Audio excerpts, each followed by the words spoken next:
whenever he gets home. So. I am here with the most recently evicted house guest, Kurtis, along with Corey and Rhonda, who are here to dish the dirt now on Extra Whip on Big Brother Cheesecake 8 Political Bait.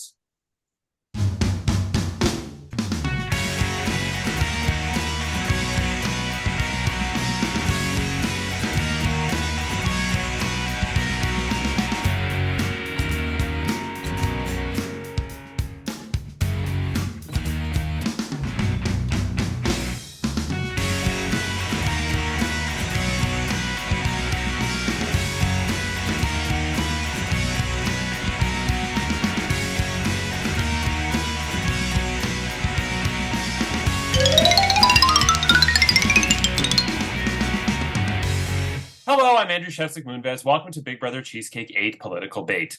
It's day 60 inside the Big Brother Cheesecake house, and this week Gina is the head of household. She nominated Jonathan and Penny for eviction, but the Golden Power veto can still change the nominations. Who will win it? We'll find out tomorrow. But first, I am here with the most recently evicted house guest and second juror, Kurtis, along with Corey and Rhonda, who's very upset that Team Rhonda is down another member.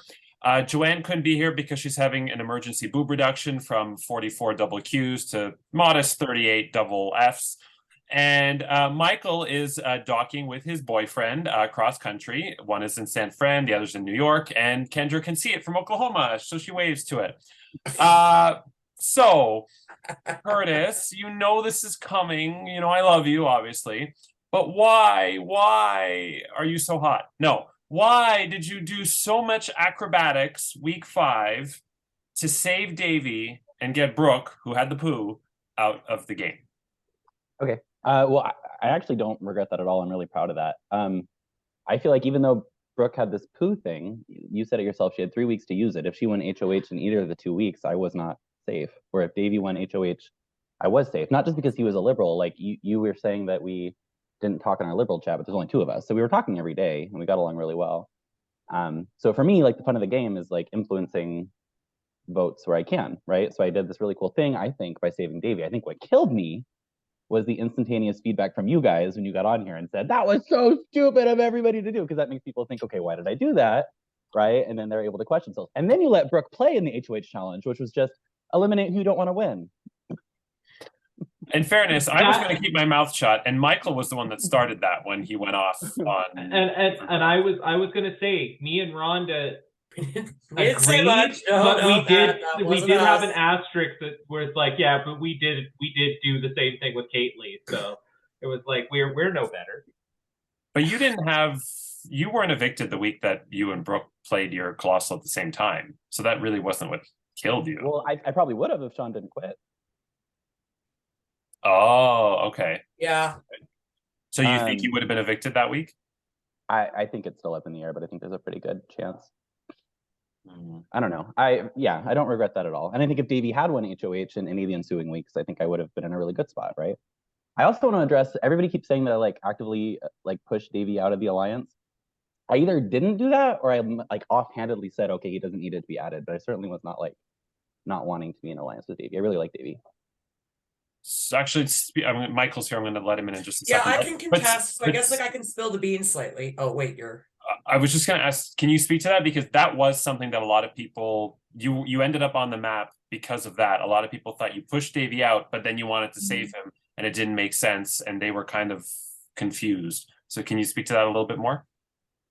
Yeah, I literally don't remember that happening. If maybe we were forming the group and Sean said, should we add Davey? Maybe I said no to not seem like I'm being controlling or whatever, but I've always liked Davey. I've always liked working with Davey. Well, and when we had our call, you flat out told me, like when we had our strategy call, yeah. Sean, so I could say, or sorry, you flat out said, Kurtis, that, yeah, like you like Davey, you wanted to work with Davey. So I can at least say that, yeah, he said that to me too. So yeah, go ahead. It was awesome. It was a dream. Because that was a joke prize. That was like a song prize. It wasn't supposed to actually happen. I felt the need to start winning challenges, so I wanted to ask Rhonda, like, what challenges like does he usually do that he hasn't done yet? And she didn't know. So they were just kind of like there for a while. I'm really surprised he didn't. Should have went with Corey. Should have went with Corey. Something I didn't ask you. Did it occur to you at all, because it was a surprise competition, but did it ever occur to you at all that you maybe shouldn't have gotten off the call, or you just weren't thinking at all? I was completely not expecting the endurance challenge to start the minute I got off of the call. Because every single org that I play, I always try to be the last person on the call, and then I never get anything. I stay up till like 2 a.m. on a call with people I can't stand, and then it's just me and the host, and I'm like, give it to me, give me something, and they're like, no. I'm like, great, no, thanks. I didn't even think about it, but had I stayed at that point, I felt so good with Dustin, and obviously I felt good with Penny too, that I probably would have left anyway. So. Okay. That's all right. Like they got lucky. Andrew's endurance competitions can be brutal. Oh yes. I mean, our season didn't set any records, but losing one at like 5:30 a.m. in the morning. Yeah. That was when Karen and I both crapped out. We were like, no, you and Steven can just do this, because the four of us, it was just down to the four of us anyway. So, and we were in an alliance. So Karen and I are like, yeah, you boys can just do this. Like, we don't care what happens. Great effort, Rhonda. I fell asleep for 2 minutes. And I had said all along that, like, right from the very beginning of playing your game, I was not cut out for this shit. This I could do. I was not, no. Corey was much more of the actual player than I did, even though we didn't win anything until, like, the final stuff. But yeah, it's not my cup of tea. I don't like being forced to talk to people. So the other question I have for Kurtis, and I mean these questions all with love, because I do think you played a great game. You made it to Final 8. If a couple competitions went your way or didn't go in Dustin and Gina's way, I think it would have been a very different season for you. But the other question I have, and you know this is coming, is why use the coup to get Glow out? Yeah, so the Davey thing I think is completely defensible. The coup thing, I do not care about Glow at all, but I should have hung Alex out to dry. Like, it's a game of relationships, and I didn't have one with Alex, and so I thought, okay, I'm going to do this for him, and therefore, because he was leaving over Jonathan, right? So I was like, okay, I'll do this for him. He'll feel connected toward me, but we never had a connection, so I should have just kept it and been selfish. It crossed my mind for like a second, but at that point, it was like, for me, it was all hands on deck against Dustin. Everybody knows this is what I'm going for. I'm going to emerald him next time. It was literally the worst set of circumstances ever, rolled their way to where I had nothing I could do, So I thought I was gaining an ally and losing the coup, but I really didn't gain anything and lost the coup, And it is Andrew Shuffstick's game law that if you are going to use the emerald, it's going to backfire on you. I've learned this. Yeah. I mean, I've been the recipient of I've been the recipient that it was supposed to take something away from me, and no, the wheel still landed on me anyway. So that was nice, though. Yeah. I can't say I quite understood the logic of the coup when it happened. I honestly thought, I mean, there's got a point where you got to use it, but I honestly thought that would have been a better thing to save for a little bit later in the game. But no, I hear you. For me, it was at that point, like, Dustin had shown his cards. It was all hands on deck against Dustin. I knew I was his next target, or really, really soon, if he kept winning. So I'm like, okay, we have to beat him. Let me keep people in who have the possibility to beat him. Glow's not winning anything. So I'm like, let's get rid of her. And even if she did, it'd be my worst nightmare sucking up to Glow for a week, right? So I'm like, let's just get her out so I don't have to. So you were that aligned with Alex then that you thought that, like, if Alex was to have won the HOH, he was not going to put you up? Yeah, I thought so. Maybe that was, but again, I think what I lost in my like tunnel vision to get Dustin out, it was that it's a game of relationships. I never had one with him. Like, everybody said, oh, you have such a good social game. I have a good social game if I click with people, but if I don't click with people, I have a really hard time faking it. And Alex and I just didn't. There's nothing wrong with him. He's a fine person. We just never clicked. So I shouldn't have tried to bank on him as an ally just because I saved him with the coup. Clear the air. I already know the answer to this, but clear the air because I'm sure she wants to know. Brooke, on a previous Extra Whip, said that she believes that if she had given you her pieces to the coup, that you would have just kept them. But given your answer just now to this one, would you have actually put up Glow and Zaki if she gave you her pieces? Yep. Well, I don't always understand the rules, so I don't know if I could have put up Zaki or not in that situation. But that was the plan, was to put up Glow and Zaki. Actually, you're right. That was funny because you were both saying you were going to put up Zaki and he was NDP, so you couldn't. And I wanted to like speak up, but I was like, nope, I have to let this happen. So yeah. But then after a while, the way she was communicating, like I would have screwed her over if she gave it to me like last minute. Brooke's like, have you guys seen the video? There was a couple years back of the woman in the park that went to the guy that had his dog, and then she was upset the guy had his dog, so she acted like the dog bit her, like to get sympathy. Oh yeah, that was here in New York. So Brooke just like victimizes herself and acts like somebody does something bad to get like a sympathy or attention. I don't know. I don't care for it. So you are the second member of the jury. I noticed you've been quiet in the jury and friends chat. I think for a reason. Those are probably not your cups of tea. But what kind of a juror do you plan on being? Like, are you bitter? Yeah. I don't think I'm bitter. Usually when I'm done with games, I'm done. I usually don't talk about them. I usually don't. I was really excited to do this actually, and I'm happy to be doing this, but usually I don't. I'm good. And then I wait till the end. I generally will probably vote for a friend if a friend's there. It's an org, so like best game doesn't mean tons to me. But I don't know. If people like address me, I'll speak. I'm not like taking a vow of silence or anything. Okay.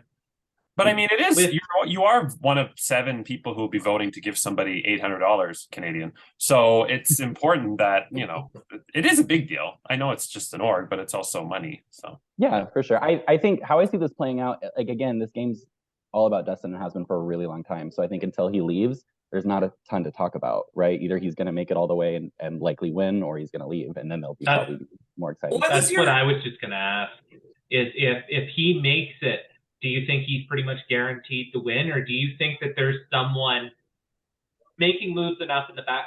See, I thought this was going to be you, because we've been shared. Andrew shares us little tidbits of certain chats here and there, and I thought if you made it to the end, you probably could have maybe beaten him because you were doing enough in the background. The only problem with that, and this is where I fell victim. Well, and I had a really shitty jury roundtable, but that's beyond the point. But it's hard to prove. It's hard to prove when you're making moves in the background and you don't have power. So yeah. What I think with Dustin, I think if he wins his way to the end, meaning he wins a veto or HOH every single week, I think the person he's sitting next to will probably win, because then you won your way to the end. And Dustin has already proven that when he lacks power for like a second, or like things aren't in his control, he becomes like a little child and like gets super emotional about it and doesn't have a great like poker face. So if he just wins his way to the end, I could see the person sitting next to him winning because of that. But if he survives like a week or two without having won anything and makes it to the end, how can we not vote for him to win, right? That's kind of where I see that. Okay. I guess it would be interesting to see what personal connections he has then.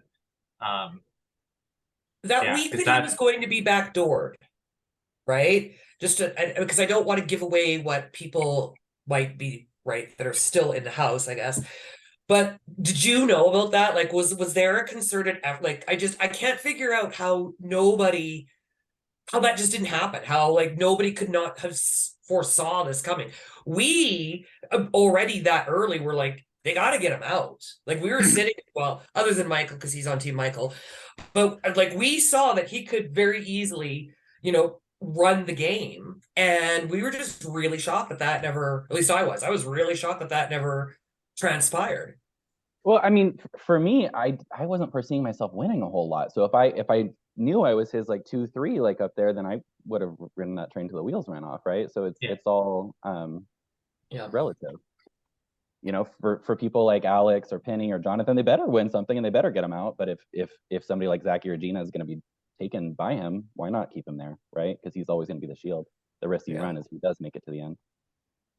But at that point, you're talking about the Alex week when he was head of household, Rhonda? Yeah, when he was when he was thinking about backdooring Dustin, right? So then he never did. At that point, I was so in with Dustin and that whole group that was not a thought. Okay, so that's what I was wondering. Like, were you that? Because we know a lot of it, but we don't know everything. So you guys were really tight. Okay. Yeah, I was good with that. Sorry, no, you go ahead. I'm good. No, at that point, I did not think that Alex should have done that. Alex shouldn't have even brought it up. I don't think he would have had the votes. From what you had shown us, I don't think he would have had the votes. That would have been a very Vanessa Big Brother 17 situation where Becky backdoors Yeah. Vanessa and then Vanessa stays. And yeah. So But to me, that's the only time, that has been the only time so far in this game where there's been the opportunity to get him out. Is, I guess, sort of what I'm saying, that early on, right? Like, there hasn't been an opportunity to do it. Or I guess you could look at who's nominated right now, but that's obviously going to be very, right? Like, there's not been much of a chance to have him up. No, yeah, you're completely right. So I've noticed on Extra Rope we talk a lot about Dustin and Glow and Forefront, you as well, Forefront players, but I've noticed in the last couple when I rewatched, we ignored some people. So I want to make sure everybody gets, some tea on them. So let's talk about Penny. What are your thoughts on Penny? I adore Penny. I've known Penny for a long time. For the record, we were never aligned in this game until we were basically forced to be aligned in this game. I think Penny's playing under the radar, stand back. I think what differentiates her rather from somebody like Zachy is she hasn't had like the out front protection. So I don't like if she were to make it to the end, having played under the radar, I think people would still respect that she made it to the end, if that makes sense. Yeah. And what about Jonathan? Jonathan, I don't know. Jonathan's probably the best socially of everybody in the game, aside from maybe Gina. Like he's at least for me was the easiest to talk to. I felt the safest with him. And then when push came to shove, I do not think that he did everything he could to keep me in the game. So I think Jonathan's playing. I think he's playing a really good game. But I do think if he made the end, I would have some questions like, did you have a plan? Were you just kind of like hemming and hawing and whining the whole time? Like, what were you doing? That game doesn't sound familiar to me at all. Oh, is that you? were you surprised that it was a 6-0 unanimous vote? No. Once Alex wasn't voting for me to stay, I didn't really need anybody to vote for me to stay. I was so trying to get you the Facebook. We were all like we wanted Rock so bad. We wanted Rock so bad. Like, yeah, I think that twist actually deters. I don't think that twist is ever going to go for Rocks because there's no like nobody. Yeah, and we're not going to try to make anything close. When Andrew said that in the video that it was 6-0, and we have chatted about it in Extra Whip, right, where people just decided, no, they were so afraid of Rocks that I actually think it kind of deters. I agree with you. I think it's people are just not wanting to go there, so you're finding that they're going to be more willing to vote with everybody else just to avoid it doing it. And what I've seen this season, and tell me if I'm wrong about this, is that I don't think there are strong enough relationships between anybody in this game that anybody is almost willing to go to Rocks for anybody else at this game point. I think it depends on the individual people. Like I would have gone to Rocks for a bunch of people at the end, especially here. But I also think that there's a lot of players that maybe are not independent thinking players. Like I know like Glow has said that as well, right? But I don't know I think that there's a lot of people that are kind of following with other people, and that's just their mindset. So I don't think that it's also maybe the casting that I think. Go ahead. I was just gonna say I think a lot of it has to, and it was our season 2 run. It was just when you have two people, maybe 3, that the power is just like people can't win competition, and the power is set into 1, 2, or 3 people in a vacuum. It's like people are gonna just gravitate there just to survive every week. So I think that's also a factor in all this. You're totally right, Corey. Like when I was using the Emerald and I was talking to people, everybody was on board for that thing to get used and for Dustin to go. The minute that failed, my DMs dried up so hard. Yeah, like, you know what I mean? Like, shit, right? Cricket. Suddenly cricket. I was like alone for a week. I was like, all right. But I do. Oh, and they were probably throwing you under the bus after too. Yeah, and you have to, right? Because I took that leadership role. Because they must have been. I just thought Andrew. Yep. Yeah. Well, no, because I took the leadership role. It wasn't my idea for Kurtis to use the Emerald. Kurtis did the Emerald on his own. Right. What anything about it. That's what frustrated me about Dustin coming for me so hard. It's like every single person was on board for this. Every one of them. So you can get mad at me all you want, but like I'm just the one that held the power to do it. Everybody would have done it. Going back to Rocks, though, this cast I find as a whole, and even last season as well, doesn't really not comprehend. The rules don't seem to stick. So I made it clear in the beginning, and I know that was 2 months ago, that if it's a tie, it doesn't automatically go to Rocks. I declare there's a tie, and there's a 1 hour window where you can change your vote, just like in regular Survivor, there's a revote. So this is something that Steven and Karen would have taken huge advantage of. If it was close, they would have said, let's make it a tie, and Hearn or Brooke or Jonah, they'll flip. They're not going to go to Rocks. You're 100%, Yeah. 1,000% correct. Oh, yeah. There was one person this season, Sean, who did say a couple times, if we go to Rocks, their side will flip. And of course, it didn't happen. But nobody seems to even want to bring it to that point where there's a 1 hour window, because 1 hour is a long time. So it doesn't even get close to that. It's a long time to make deals. Yeah, it really is actually. Yeah. Yeah, but you but I can't think what get Corey said about the power being so centralized means that doing something like that is it's scary, because then you're out on the limb if you don't win a challenge. And if at a certain point in your head you get Dustin wins everything or Gina wins everything, that's hard to get out of your head. Do you know what I mean? So if you take a risk like that and then it fails, you're out like me. So it's really hard in seasons like that. Like my season it's the only org I've ever played, and I couldn't win a competition worth shit. And yeah, you're a great. You know, we had some switches early on, but by half of the season, it was all Steven and Karen win, and it was just like, you know, even if we weren't aligned with them, no one else was winning. Like everyone wanted one of them out, but it's like no one was winning. How you can't take anyone out if you don't have any power. So we're at 6 weeks in a row of Dustin and Gina winning, and I suspect they're going to win with a sprinkle of Alex in there. So Dustin has played a lot of orgs, right? Like that's not hidden from the cast. Like that's been. So do you think that that's part of it though? And I know like you've played orgs as well, Kurtis, but like I think that was one of the things, because Steven and Karen had played so many orgs that they knew how to break a comp. Right? Yeah, Brooke played this game 8 times and couldn't win anything. So yeah, but they're comp minded, right? Like they know how to break a comp, and they'll see a set of rules. And Michael, it was you and I that was talking about this, right? They see, and I think Dustin's a lot like that as well. Yeah. He sees a set of rules and he knows how to, and I think that's why he's so. That only goes to a certain extent, Rhonda. There's certain things that you can't break. Yeah, obviously, especially in Andrew's games. There are certain things that crapshoot luck stuff, obviously. I lost in at least one tie, and when it goes up to like a coin flip or something like that, and it's like, well. But if you have that knowledge, though, for the ones like it gives you, and I felt like that was one of the things, at least.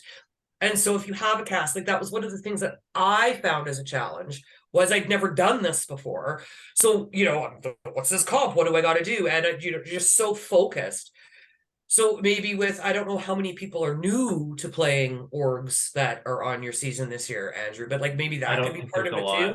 Well, you got Alex, Penny, Davey. They've all played. They've all played before. Hey, a bunch. Okay. Yeah. And you've played quite a bit too, right? Yes, but I'm in my like dotage now. I'm in my old age. You're not that old, aren't you? My age? No, I'm just kidding. No, you're the wise veteran. You should have been cracking the whip on all these youngsters. Yeah, I was killing it. I was getting ready. Let me tell you, I was revving up. So then, why is Dustin doing so well then? Like, is it just? I think people were really content in the beginning to let him take challenges. So, like for example, the one where we were doing a campaign video, we just let Dustin have that because he was putting himself out there. I kind of wish I put myself out there a little bit more and like ask for stuff like that, because I think that gave him a lot of footing. Yeah, and it's the same thing. Penny gave him the one from the endurance challenge, basically, too. You know, and when you look at it, Dustin probably has only actually won like 1 or 2 of these. Some of them have been just given to him by others. Yep. Yeah. But at the same time, I think just that's still what winning. Shows. It's like socially winning. Yeah, and socially, I get that 100%. But like when it's an actual comp, like when there's like everyone is actually competing for it, you know, that's when he wins on his own too. Yeah, it's a balancing act, because you need to manage your threat level, which Dustin has not done. But then he's the only thing we've talked about this whole time, meaning like he's kind of the star. I just can't imagine having an HOH and being like, "Here, somebody else. Why don't you have it?" Right. Like it just doesn't compute to me. Like I wouldn't have even given one of my HOHs to Corey if I won 2 just to say to he when he got one. And I you tried to throw me a veto and did a piss poor job. I tried to throw a veto and I won the veto. So yeah, that doesn't compute to me to give it to somebody, especially somebody who's won a bunch, right? Like I don't know. And I'm going to be very curious after this season is over, Andrew, as to whether the Ken Jennings effect comes back or not. Oh, Great I already Well, know. that's I already the have other till thing. season 12 planned. Oh, I know that. Exactly. But I'm wondering if this impacts your decisions on making tweaks at all. Oh God, could you imagine if you had that in season 6? It would be Oh like Jesus, however yeah, just many pack it weeks. in, call it a Steven. day. Another thing I Vito's, wanted to- it would be Steven HOH's and Vito's Karen or something like that. It would just been. Go ahead, Another Curtis. thing, well, another thing I wanted to make sure to bring up, because this was such a long time ago, but I think the vote between Anne Claire and Gina ended up being a really big turning point in the game too. I did not realize how savvy Gina was and how good at this she was. And Sean at the time wanted to take Gina out and wanted to keep Anne Claire, and I kind of was like, who cares? Like, they're interchangeable. They were not interchangeable. I think if Anne Claire stayed in the game, things would have been really different. I was going to say, 'cause Gina's when played orbs and Anne Claire hasn't, right? So I think, yeah. I forgot who came off the block that week. That was week 3. So that was when Alex was HOH, correct? Yeah, I don't Yes. remember who was on there initially. it was a nominee who won. It would have been I can't remember. Somebody came off the block, and when it ended up being Anne Claire and Gina. Oh wait, there I have it. I know you have Sean. it. Sean came off. Yeah, so Sean. Oh, right. It was originally Sean and I believe Anne Claire. I want to make sure I have this right. Yeah, Sean and Anne Claire were on the block. Sean came off, and then Gina went up. And it was originally there. I felt they were leaning more towards evicting Gina, like you said. And then Anne Claire kind of gave up, and Gina was campaigning and being social and ended up staying. And I think you're right. I think that was a critical point in the game for a lot of people. Yeah, and Gina has this magical ability. Like she took a shot at me 2 weeks ago. She told me straight up, I'm not voting to keep you. And I still adore her. Like, I love her. Like, she has this ability to play the game hard, but you cannot say a bad word about Gina. Like, she's very skilled. She's very good. Yeah, Gina also, I think she needs to be a little bit more confident in herself, because I remember when I cast her, she goes, I don't know if I'm going to be good at this. And I'm like, yes, you are. And even now she's at the final 7 and she's like, I don't know if I'm good at this. I'm like, yes, you are. You made Jerry. That's a good start. Exactly. I'd like to see more of her. I feel that she's a great example of, I guess, like from just watching it, that because we don't see everything, Andrew doesn't show us, that I don't feel that we're seeing maybe then what she's doing. Right. I think she just talks to you in a way that does not feel contrived. Like talking. Sorry, I guess I'm going to compare. Talking to Zachy, I was like, I'd rather kill myself, because it feels like it's contrived. It feels like he's trying to be my friend for fakeness. Gina does it, and if she's trying to do it in a fake way, it doesn't show. It just seems like she actually cares about me and genuinely wants to get to know me as she's playing the game. Like Michael, isn't that how you won your game? I got every one of my relationships were genuine. Even the people that I like didn't feel like I connected with. Cly and but you still talk to everybody all the time, right? Like that's what you did. I interacted with everybody every day for all 85 days. And Brooke said this when she did this. She has no idea how I did it because she was exhausted in her short amount of time. But I also have I've played like 25 orgs and 8 live games. And I'm like, I know, and I'm social as an individual and professionally. I work in service, so I know how to talk to people and make people feel heard. You know, even if I didn't want to talk to Kilby, who rarely had a conversation with me or really didn't know how to talk to me, it was like, honestly, it was like trying to talk to a bro, and I don't speak that language, but I tried my damnedest every day to have a conversation. That was Karen our season, right? Like Karen in our season was the same way. She had good relationships, and she talked to everybody. Didn't matter who they were, you know, and everybody would probably say that, oh, like they talk to Karen all the time. So I think that is a big part of it. I really do. I think that that's a huge part of it. And hearing you say that that's what Gina's doing, yeah, I think there is something to be said for that. Okay, so last person, sorry, because we're trying to run out of time. Zachy is the only person else we haven't really discussed. What are your thoughts on him? I think I shit on him subtly throughout. Oh, yeah, he did. And Davey and Alex.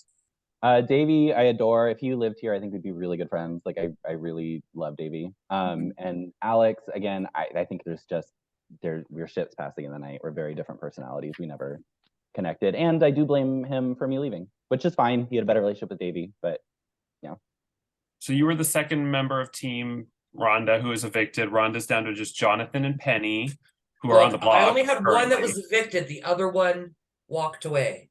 Okay, now whatever you say. And Joanne has Alex left. Corey obviously has nobody. So my question to Kurtis. My question. What about me? How many do I have? I'm getting to that. My question to Kurtis is: Michael, who just won last season, and is currently wearing the crown of reigning Big Brother Cheesecake champion. He has Dustin, Davey, Gina, and Zachy. Do you think after winning season 7, he will actually make the final 4 in his draft? Will make the final 4? Do you think that will be the final 4? No. Oh. So who do you think will be the final 4? I don't think both Davey and Dustin are going to be in the final 4. I think the 3 of them could be in the final 4 for sure. I don't think it's possible. I'm going to lose at least one of them. I don't know who, but I'll lose at least one. Interesting. Good. Do you think Michael will win the season? The draft? Yeah. Is there anything else you want to say, Kurtis? No, this was lovely. Thank you for all the effort you put into this. And thank you guys for caring to come on and like follow this. It makes it really fun and you're great. And thank you. You kind of already answered my final question, which is, did you have fun? I did. I had a great time. Thank you. Kurtis, you've been like we've seen some things and we've read things. You've been fun to watch this season. Yeah. Everyone's actually been really fun to watch this season. I'm not trying to take anything away from anyone, but yeah, you've been a lot of fun this season. So the people you that are should be sending proud of videos, where you are. The people that are sending videos to Andrew, because Andrew shares them, like that's fantastic because then we get to know the players more and know what's going on. And then Michael's been doing the confessionals with a number of players. So yeah, it's been a great season and it's been fun to watch for sure. I mean, I'll miss you. I'll miss you. I wasn't really listening to your DRs so much as I was doing something else. But yeah, thank you for sending those every week. Yeah, there would be this like, you should see us. Like we're all terrible, right? Like, oh look, it's another Kurtis video, and like, you know, we're all like drooling over the phone. And then, sorry, I forgot. Andrew was referencing masturbation, Rhonda. Yes. Andrew always references masturbation. Yeah, I forgot to ask the question I ask every single week. Brazil's going to kill me. Who do you think is going to win the game, and who do you want to see win the game? Okay, so I gave my like addendum. I think Dustin, as long as he doesn't win his way to the end, will win the game. Who do I want to win the game? Davey. Okay. Fair enough. And with that said, who will win the Golden Power Veto? Find out tomorrow. And will they use it to save Jonathan or Penny from the chopping block? Find out Monday in the Golden Power Veto ceremony. Tuesday, the final 2 nominees will plead their case. And Wednesday is the next live eviction and head of household competition where another house guest will be evicted from the Big Brother Cheesecake 8 house, get impeached from Congress, and lose their shot at the $800 cash prize. I'm Andrew Chefs Moonbest. Take care. And remember, if you want something said, ask a man. If you want something done, ask a woman. Good night.